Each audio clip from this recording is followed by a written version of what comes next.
Mga boss, House Minority naghahanda ng bagong impeachment laban kay VP Sara Ayong kay Adyong.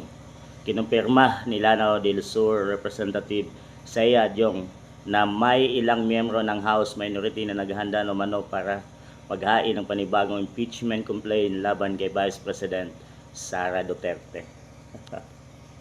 May bago pa ba? Alam na ng taong bayan yung kanilang ginagawa, mga boss. Gagawin talaga nila ang impeachment trial para hindi makatakbo bilang presidente ng Pilipinas si BP Inday sa 2028. Yun talaga ang kanilang target. Kaya gagawin nila yan hanggang 2028, mga boss. At nalusutan nga ni BP Inday yung unang impeachment at mayroon na naman silang inihain, mga boss. Alam na ng Korte Suprema yan at naaprubahan na nga. Yun nga ay na-archive dyan sa Senado, mga boss, no?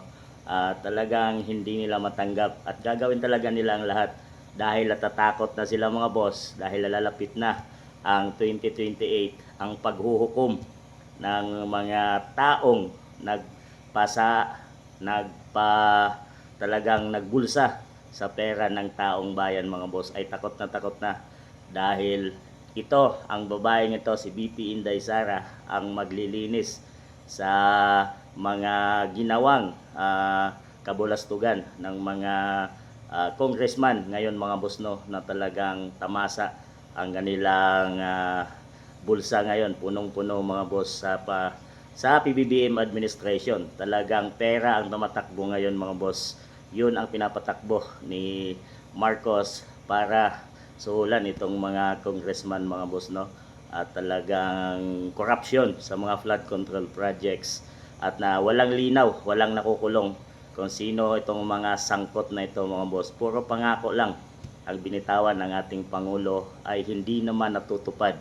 Bago magpasko, bago mag New Year, may makukulong, walang nakulong, mga boss. Talagang maniniwala pa ba tayo sa ating presidente na 3 years na, mga boss, ay walang nagawang proyekto at puro corruption ang nagagawa dito sa ating bansang Pilipinas. At ito naman, mga boss, may bago na namang inihain sila para tibagin ang babaeng ito dahil ito ang magpapakulong sa mga taong nagtatamasa sa yaman ng ating bansa ngayon, mga boss, no, na binubulsa ng mga taong sakim sa kapangyarihan at hindi nabubusog, mga boss.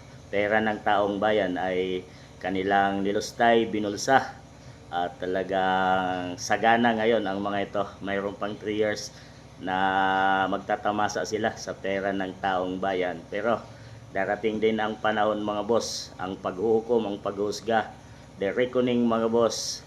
Ang babaeng ito ay ang magbabago sa takbo ng ating bansang Pilipinas ngayon na magulo at puro corruption ang nangyayari ngayon, mga boss. Talamak na corruption sa ating bansang Pilipinas at walang mga proyekto. Gutom na ang inabot ng mga mamayang Pilipino at ubos na ang pera ng taong bayan, mga boss. Sa tingin niyo, mga boss, hindi na exciting ang kanilang gagawing impeachment trial dahil alam na yan at napaghandaan na ni BP Inday Sara dahil gagawin talaga nila ang lahat. Huwag lang makatakbo ang babaeng ito at taong bayan na lang ang kakampi ng mga Duterte, mga boss. Isa din ba kayo sa kakampi ni BP Inday Sara?